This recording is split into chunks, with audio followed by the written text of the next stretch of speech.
Americans for Prosperity North Dakota proudly supported important policy improvements that broke barriers for all North Dakotans this legislative session. From tackling unnecessary and burdensome occupational licensing standards to fighting for tax relief, AFP is proud to have played a part in improving the lives of North Dakotans this year. Join AFP today by visiting www.afpnd.org. This advertisement was paid for by Americans for Prosperity.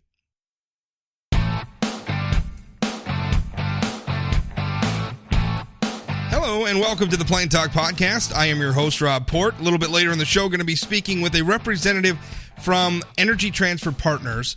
They're the organization behind the Dakota Access Pipeline. You remember that one? It was the pipeline built here in North Dakota.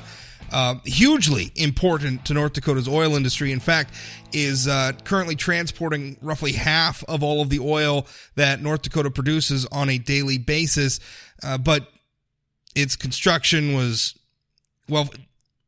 vehemently protested in violent and unlawful protests against the pipeline that made national headlines and continue to be something of a political rallying cry to this day. Anyway, Energy Transfer Partners wants to up the amount of oil that can flow through the pipeline, up the capacity of the pipeline. And it's interesting. I mean, I think sometimes it's hard to understand how these pipelines work. I mean, the basics are simple. You put oil in one end and it flows through the pipe and it comes out the other end. But obviously, it's a lot more complicated than that. They want to build new pumping stations, including one here in North Dakota, to move more oil through the pipeline. It's not going to put the pipeline under more pressure, but the opponents of the pipeline are, of course, promising more protests. So just as we begin that debate here in North Dakota, there are more than likely going to be public hearings regarding it coming up.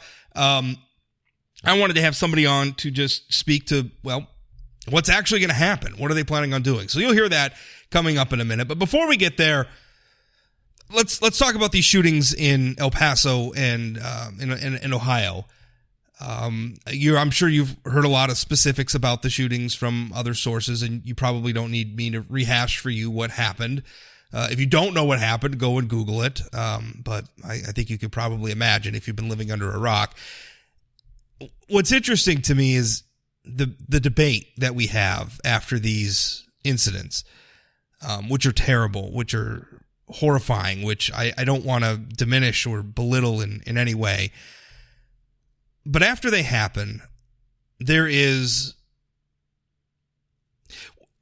one of the big reactions is an unfortunate side effect, I think, of how polarized our society has become, which is essentially we retreat to our ideological corners and we start hurling insults at one another and accusing one another of dastardly things. One side, wants to do something about, gun control or do something else they feel will prevent these shootings in the future. And they accuse anybody who might be skeptical of what they're proposing of being indifferent to slaughter, of maybe being sympathetic to white supremacists, although white supremacy is hardly the only motivating factor behind these shootings. We've seen all sorts of motivating factors. We saw somebody taking shots at Republican congressmen on a baseball field in Virginia not that long ago was motivated by animus towards conservatives. We've seen, religious motivations, Islamic extremism, among other things.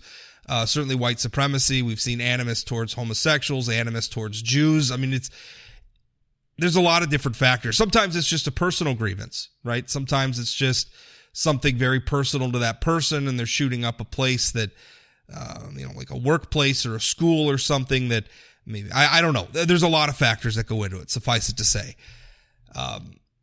The one unifying factor is that people who are angry for one reason or another, whether it's, political mania or religious zealotry or some personal animus that they hold, they have come to use mass shootings as a medium to express their grievances. And there's a lot of ideas out there for how we can address that as a matter of public policy. The fad now, it's of course, it's assault weapons bans, as it always is. Although, I think people want to ban scary assault rifles, and they forget that often these shootings are not carried out with assault rifles. The Virginia Tech shooting, the Fort Hood shootings, those were handguns, and there's many others. In fact, mass attacks sometimes don't even involve guns. You remember that at the Charlottesville rally, one of the white supremacist protesters drove his car into a crowd. We saw that as well.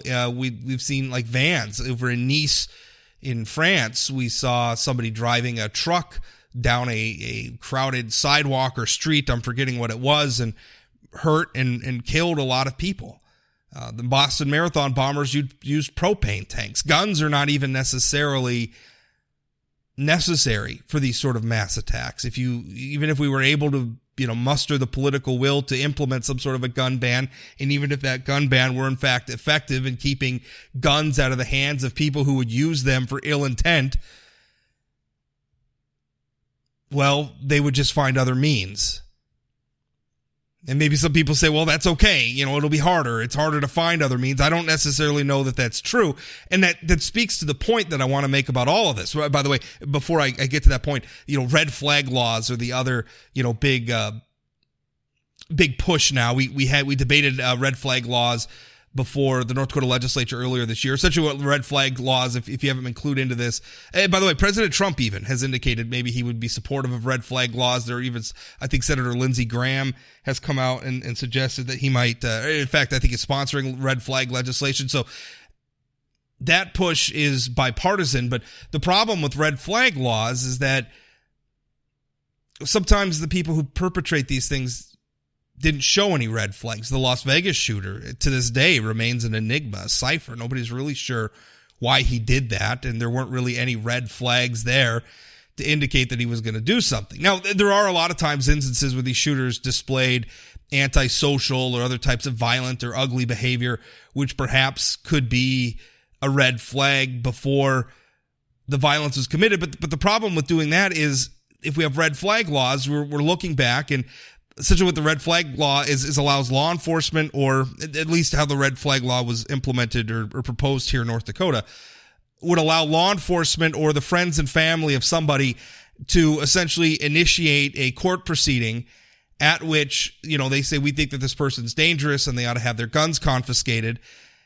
And the person being accused of this behavior then has to show up and has to essentially prove that they're not crazy, has to prove that they're not violent or dangerous or anything else. If they want legal counsel during this proceeding, they have to pay for their own legal counsel because it's a civil proceeding and they're not being charged with a crime. And by the way, that's a problem as well, because in America, we usually think of things as being innocent, people being innocent until proven guilty, and we only believe that the rights should be removed if they've actually done something wrong. Right? You've actually broken a law. Like if you murder somebody or you rob a bank or something and we put you in prison, we deny you some of your rights. And we can do that because there was due process and we proved you guilty of a crime. But if it's just a matter of some sort of subjective, well, we think this person is dangerous, and then some judge makes a very subjective, determination based on criteria set out in the law, admittedly, but still a subjective judgment as to whether or not somebody is capable of exercising their Second Amendment rights, I don't think that's a high enough bar. I realize that might leave guns in the hands of some people who maybe shouldn't have them, but I'm afraid of the alternative whereby we can remove constitutional rights, civil rights from Americans through just a court hearing.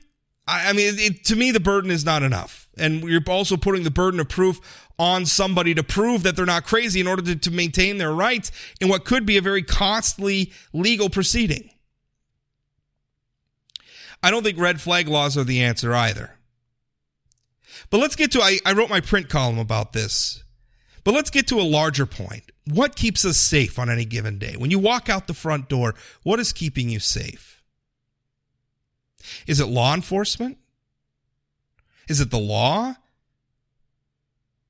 The truth is, what keeps you safe on any given day, right? Because you're in all sorts of situations. You walk down a street and there's cars driving by. One of those drivers, if they really wanted to, could swerve over and hit you.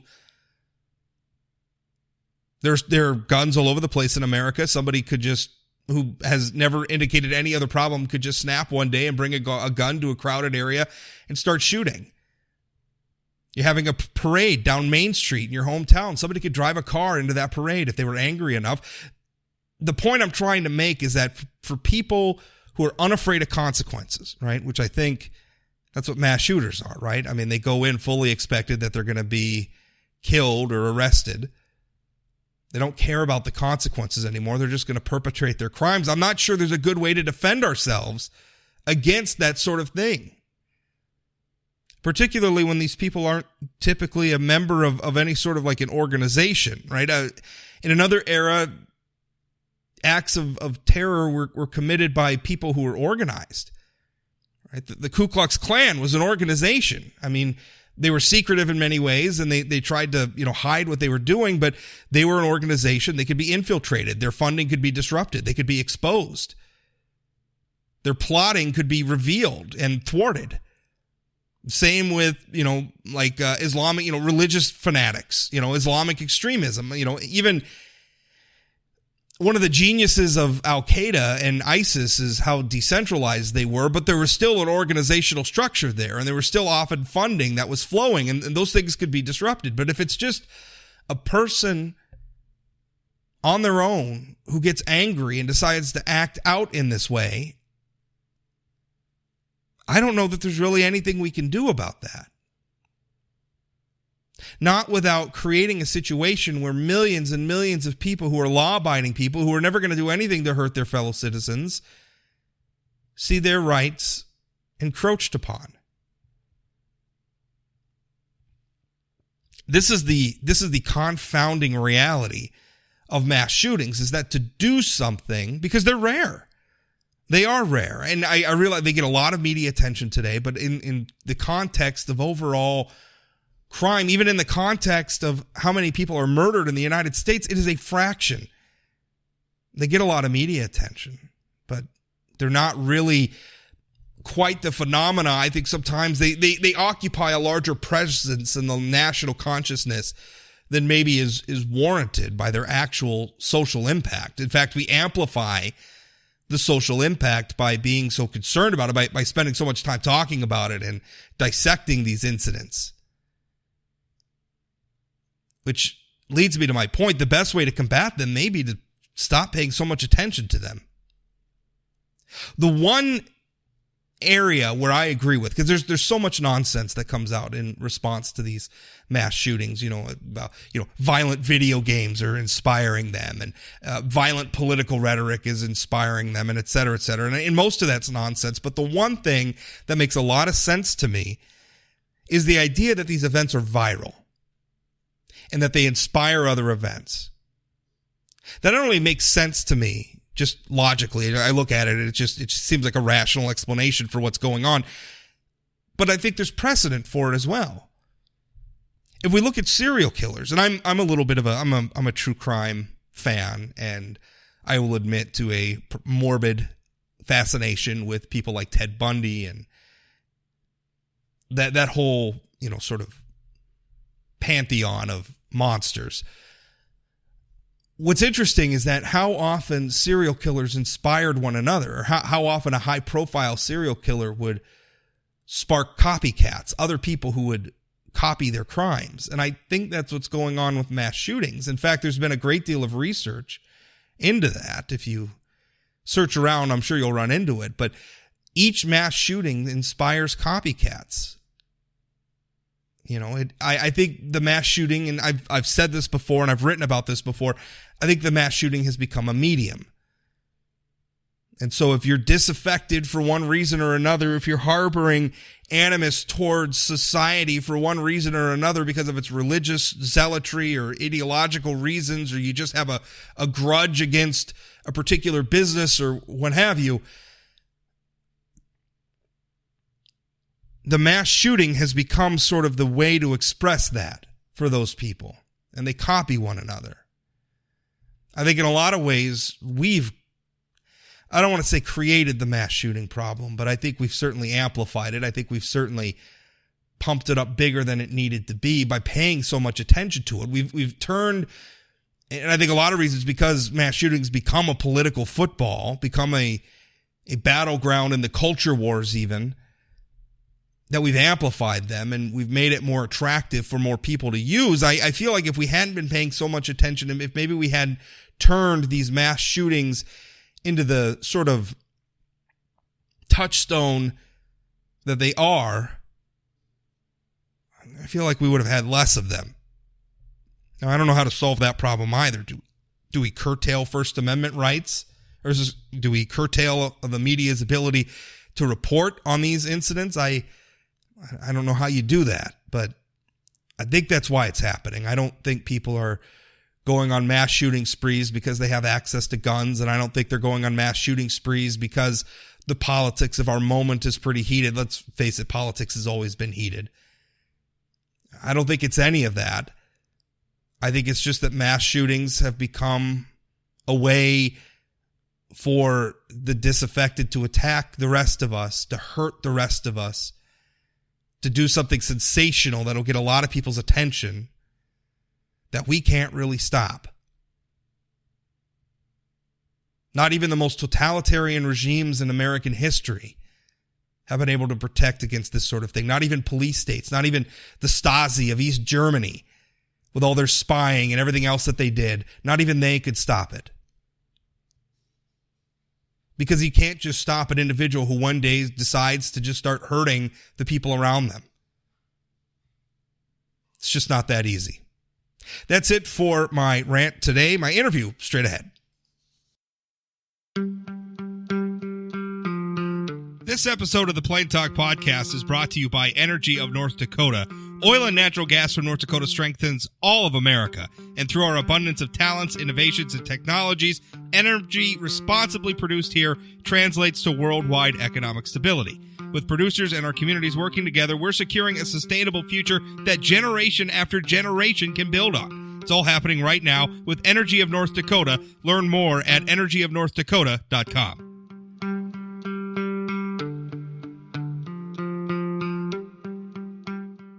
Glenn Emery joins me now. He is the Vice President of Commercial Operations and Business Development for Energy Transfer Partners, which, of course, is the company that owns and operates the Dakota Access Pipeline here in North Dakota. Glenn, how are you doing? Very well. How are you doing, Rob? I am doing just fine. I wanted to have you on because you folks, first of all, you built the pipeline. It is transporting something in the ballpark of what, 570,000 barrels per day of oil out of the North Dakota, the Bakken Three Forks oil formations. Which is by the way is about half of North Dakota's total oil output. But you guys want to expand it. Am I saying that appropriately? Describe for us what the plans are. Well, the nice part is we have an existing fully permitted pipeline that is in the ground and as you said, is moving 570,000 barrels a day, which is, just under 50% of the total production that we see in North Dakota today. And so with that system and through some, I would call it minor additions of horsepower along the system at the midpoint stations, along with some changing out of some pumps at the existing, we're able to, in essence, optimize the system up to 1.1 million barrels per day from the 570 we're at today. I want to just pause because that's kind of a remarkable development. I remember back when we were having a very heated political debate about your pipeline not so long ago. One of the arguments I heard from opponents to the pipeline was that it was unnecessary, there really wasn't the market for it, that it was a bad investment. And yet here we are. Not only is it running, is 570,000, is that pretty much at capacity for the pipeline as it stands now? Yes, that is what we designed originally with the pump station, albeit we put in a 30-inch pipeline system, which gives us the capability to optimize so easily. So basically running at capacity, not only running at capacity now, but also, you guys are talking up to 1.1 million barrels a day. Just from the standpoint of somebody who lives in North Dakota, who's very interested in obviously seeing the success of our oil and gas industry here, hearing that just one pipeline could carry 1.1 million barrels a day, that's a big investment. I don't want to say it's a bet because I realize you've already built the pipeline. You're just talking about adding horsepower, but you guys must have a lot of confidence in the future of North Dakota's oil play. Well, and I think the history of what we've just seen in recent times is really what gives us a lot of the confidence, because one of the things that we always believed is that by having takeaway capacity, it enhances the confidence of producers and the folks that are looking at the Bakken Three Forks, Williston Basin as where they want to invest the money for their production. Gives them the confidence that if they produce it, they have a very safe and reliable takeaway option to get their volumes to market. So what exactly needs to be done to take this pipeline from 570,000 barrels a day to 1.1 million in capacity? What in realizing that most of the people listening to this are not engineers, I'm kind of a dummy about this. I mean, I understand the broad strokes, but I'm kind of a dummy. Tell us what needs to be done.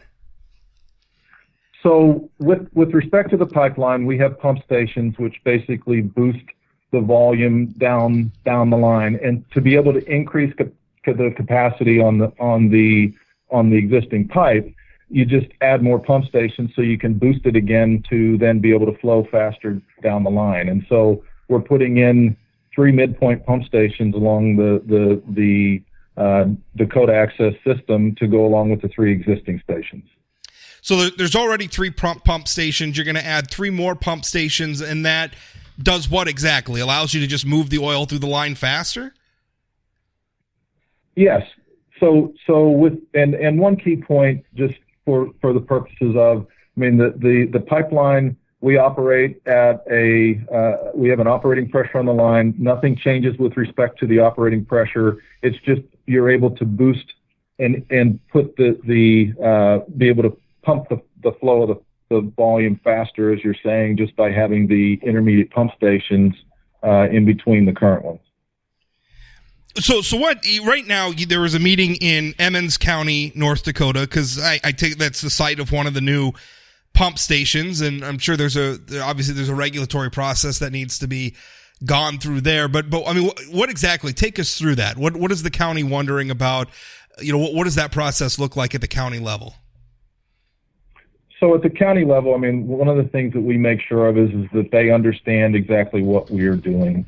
We've gone out and gotten the site in fee, and so there's no eminent domain. There's none of those type of things, and so we just have to deal with, I'll call it any local zoning, and then the county side of things, and we provide the idea of what the pump stations look like, which in essence they're kind of a mirror image of what we've already built, so that makes it easier for people to understand what we're doing there.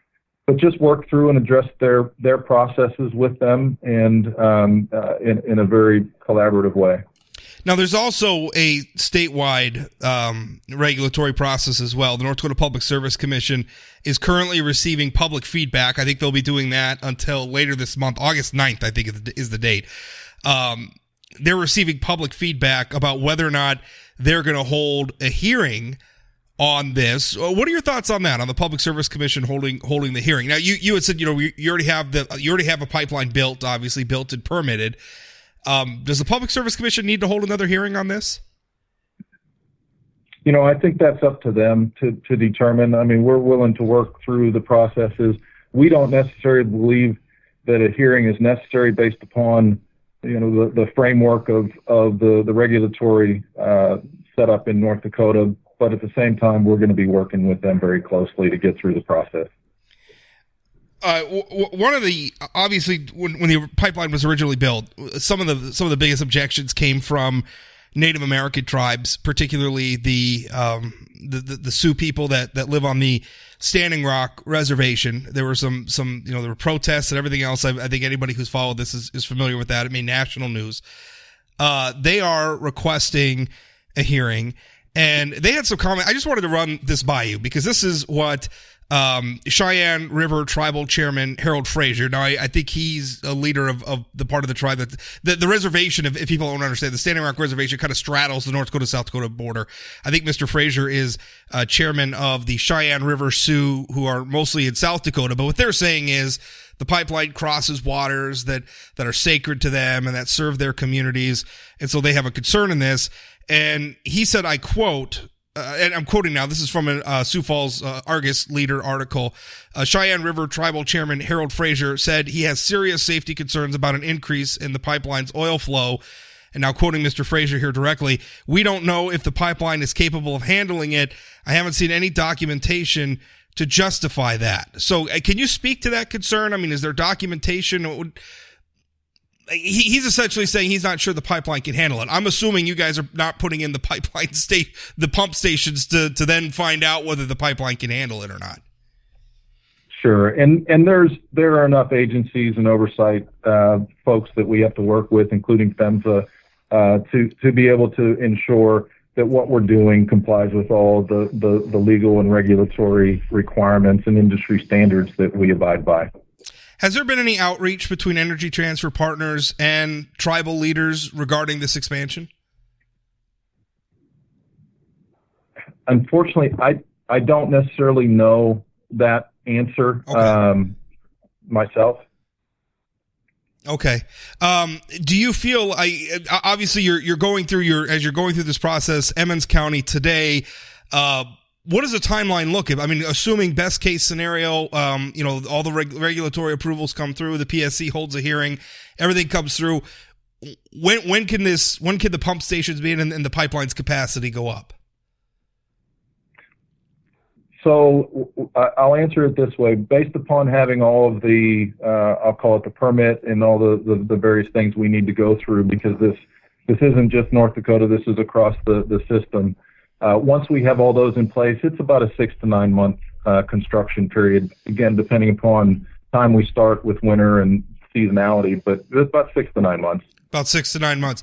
That's pretty important. Now, tell me, I don't know that everybody necessarily understands how the business of pipelines work. My understanding is essentially you contract with oil producers to say, put your oil in our pipeline and we'll ship it and you'll make money. You guys have those agreements in place? I mean, what's that market looking like?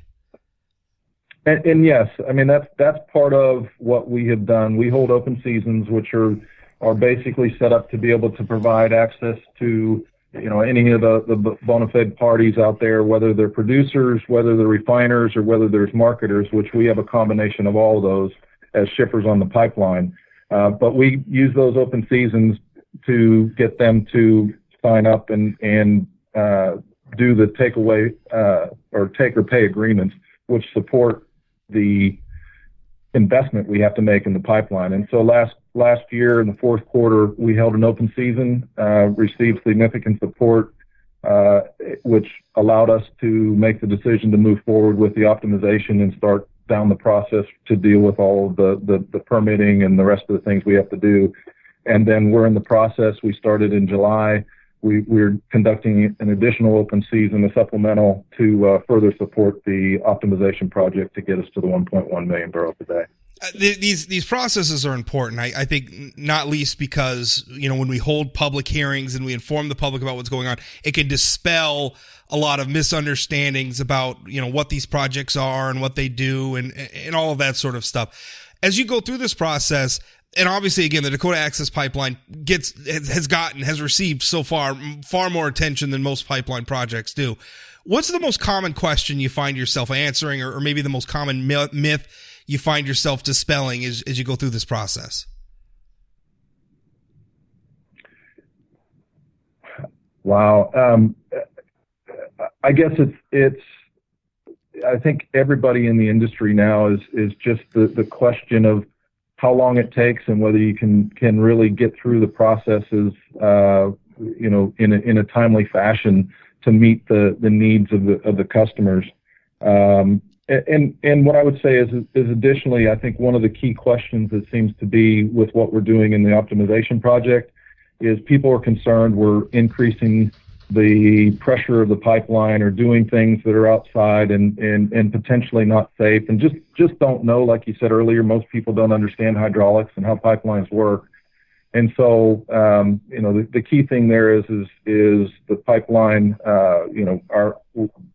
has the parameters. We're going to be operating within those parameters and in a safe and efficient manner. Glenn, thanks for your time. Sure. Thank you.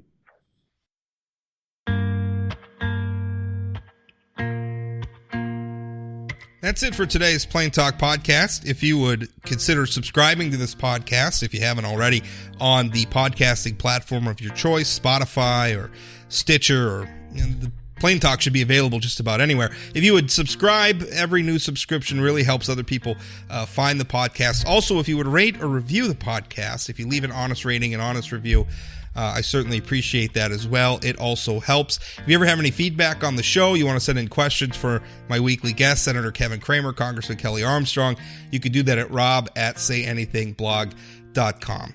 Also, follow me on social media. I'm at Rob Port or Say Anything Blog on Twitter and Facebook. If you search for them, you'll find them. Thank you for listening. We'll talk again.